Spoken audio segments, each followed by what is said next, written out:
let's now talk about a little bit about oily skin. I'm now most of the people on the poll clicked on oily skin because summers greasy, gooey, chip, and this is all that we face in the summers. Heat causes your sweat to increase for sweat to increase further. Also, it stimulates your oil glands to produce more oil, and your oil producing areas on the body are your face, your scalp, your chest, your back, and that's why it becomes more greasy and chip. Now, what do we do commonly when we have oily skin? We are told to wash your face with a oil-free face wash. We are told to wash our face more often with face washes, and your advertisements are filled with all those Neems and all those acne face washes to cleanse your oily skin. But whatever face wash do we use on this face, understand, we are going to be using it for only half a minute to 1 minute, maximum 2 minutes. We do not go beyond that to wash your face. So any product which is used for only half a minute to 2 minutes on your face, are we expecting that to give you long lasting results? No. So any sunscreen, any face wash, whenever you use it, the effect stays on your skin for only half an hour to 1 hour. After that, you are back to what your skin was supposed to be. So what we tend to do, we tend to use those harsh face washes more and more often.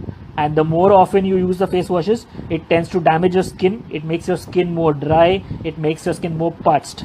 And you will be surprised to know one of the treatments for oily skin is actually proper moisturizing of the skin. Yes, it looks contradictory, but it makes sense. I'll tell you why. Because when you're washing your skin with harsh soaps too often, what happens? Your skin becomes dry. Your skin sends a signal and says, boss, you're not doing your work properly. My skin is still dry. Secrete more oil. And then the oil glands are stimulated to secrete more oil, and then it tends to become more rebound oil.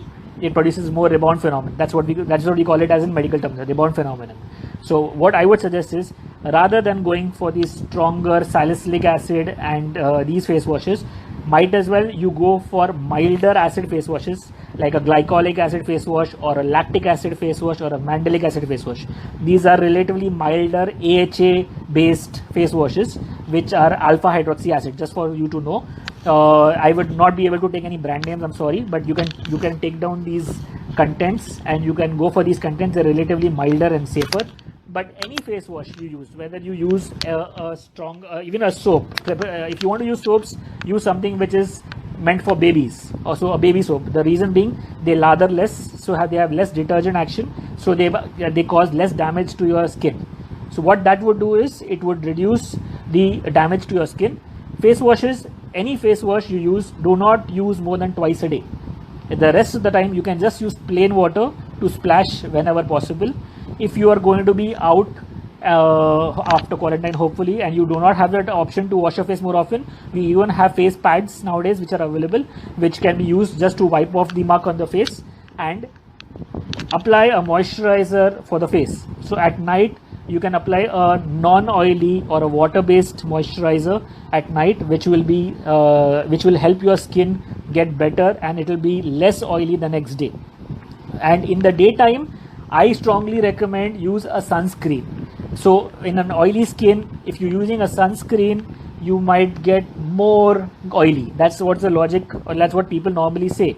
But we have tons of sunscreens, tons of variety of sunscreens to choose from, and that's where your doctor comes into picture.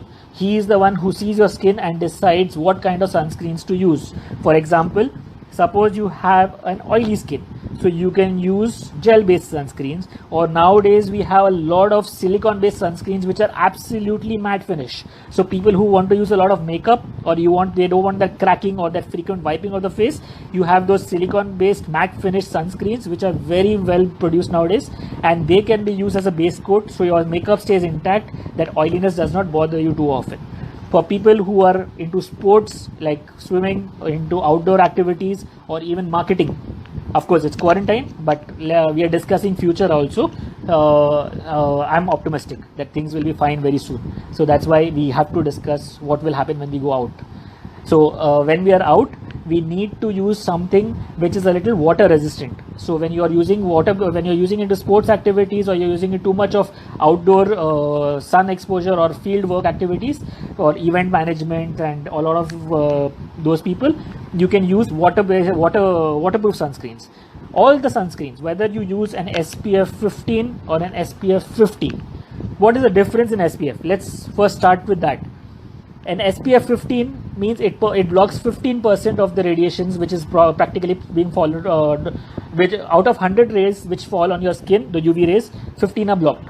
That's SPF 15. SPF 50 means 50% of the rays are blocked. So this is what an SPF will do. We'll talk about SPFs and sunscreens a little later once we go into the tan option of it. Alright, so oily skin, mild face washes, avoid salicylic acid face washes, avoid too much washing of the face, moisturizing your skin at night, and a sunscreen for the day. These are good tips for you to follow, and if you do this, your oily skin should be under control. Another thing is, more people who are prone to oily skin are obviously people who are hormonally inclined to produce more oil. So post puberty, your body is producing more oil. That is one of the key factors to produce oil because of the puberty hormonal changes, and this will gradually continue and peak till around mid 30s, and post that your skin starts to reduce oil secretion, and around menopause, which men and female both undergo, your oil secretion comes back to as good as men. Perfect. Facial wipes which are non-alcoholic, and facial wipes without the salicylic acid, they are good. Splashing face more frequently with water, yes. You can you can splash your face with water more frequently. Avoid the cleanser more often. Cleansing twice a day is good enough. Otherwise, just wiping splashing plain water on the face is really good. That helps you cool off as well as remove the excessive muck from the face. As you realize, we are not talking too much of medications here. We are talking about more of prevention, because I think prevention is always better. We are not wanting to have too much of medications discussed here, because medications are temporary. We need to have more of preventive measures so that we can prevent for future. Perfect. I see a lot of thumbs ups coming up, so I think we are good to go ahead, and let's discuss